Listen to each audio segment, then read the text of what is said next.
একজন সাবেক DB officer, একজন বিতর্কিত চিকিৎসক আর অসংখ্য গুঞ্জন। এই গল্পটা যদি বলিউডের সিনেমা হতো তাহলে দর্শকরা হয়তো বলতেন এত ড্রামা বাস্তব জীবনে হয় না। কিন্তু বাংলাদেশের আলোচিত সমালোচিত ডাক্তার সাবরিনা আরিফ চৌধুরীর দাবি অনুযায়ী বাস্তব জীবনই যেন সিনেমার চেয়েও সাসপেন্সফুল। সম্প্রতি এক টেলিভিশন সাক্ষাৎকারে তিনি সাবেক ডিবি কর্মকর্তা হারুন অর রশিদের বিরুদ্ধে এমন কিছু অভিযোগ তুলেছেন যা শুনে চমকে উঠতে হয়।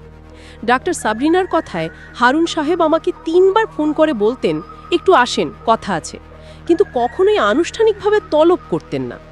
প্রশ্ন হচ্ছে, একজন ডিবি অফিসার কেন একজন চিকিৎসককে ব্যক্তিগত নম্বর থেকে বারবার ডাকবেন? ডাক্তার সাবরিনার মতে তিনি তখন মামলার মূল ব্যক্তি ছিলেন না, জেকেজির চেয়ারম্যান বা সাইনেট সদস্যও ছিলেন না। তাহলে এই ডাকের পেছনের উদ্দেশ্য কী ছিল? তিনি আরও বলেন, আমি বাইরে থাকাকালীনও হারুন সাহেব ফোন করতেন, কিন্তু পরিবার থেকে আমাকে সতর্ক করা হয়েছিল অফিসিয়ালি ডাকলে যেও, এমন ফোনে নয়। ডাক্তার সাবরিনা স্বীকার করেন তিনি সেই ডাকে সাড়া দেননি। কিন্তু এরপরই ঘটে আরও চমকপ্রদ ঘটনা। যেদিন তাকে ডিবি অফিসে ডাকা হয় সেদিনই তিনি লক্ষ্য করেন সাংবাদিকরা সেখানে আগে থেকেই অপেক্ষা করছে। ডাক্তার সাবরিনার প্রশ্ন, গ্রেপ্তার দেখানোর জন্য কি সাংবাদিকদের আগে থেকে খবর দেওয়া সাধারণ নিয়ম? তিনি বলেন তার সঙ্গে শুধু সাধারণ কথা হয়েছিল, কোন মেডিকেলে পড়েছেন, কোন বিসিএস ব্যাচের, কিন্তু শেষ পর্যন্ত তাকে জেলে যেতে হয়েছিল।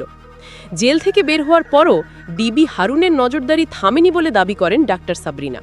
তিনি বলেন হারুন তার একটি বইকে সমকামিতা সংশ্লিষ্ট বলে বাজেয়াপ্ত করতে চেয়েছিলেন, যদিও বইটির সঙ্গে তার কোনো সম্পর্কই ছিল না। ডাক্তার সাবরিনার কথায়, হারুন সাহেব যখন ক্ষমতায় ছিলেন তখন কেউ তার বিরুদ্ধে কথা বলার সাহস পেত না। তিনি স্মরণ করেন, একবার সাংবাদিকরা হারুনকে জিজ্ঞেস করেছিল, আপনাকে নিয়ে এত গসিপ কেন? উত্তরে হারুন বলেছিলেন, বড় অপরাধীদের ধরার জন্যই অনেকে আমাকে অপছন্দ করে। ডাক্তার সাবরিনার ধারণা সেই ইঙ্গিতটা তার জন্যই ছিল। কিন্তু এখন ডাক্তার সাবরিনা সরাসরি হারুনের নাম নিয়ে কথা বলছেন। তার মতে তখন ভয় ছিল, ওনার এত ক্ষমতা ছিল যে কিছু বলা যেত না, কিন্তু এখন তো উনি নেই, তাই বলছি। এই গল্প শুনে মনে হতে পারে এত কিছুর পরেও কেউ কেন চুপ ছিল, কিন্তু ডাক্তার সাবরিনার বক্তব্য থেকে বোঝা যায় ক্ষমতার সামনে দাঁড়ানো অনেক সময় ভয়ের ব্যাপার। এখন প্রশ্ন হলো, এই অভিযোগের পেছনে আর কি লুকিয়ে আছে? হয়তো সময়ই এর উত্তর দেবে।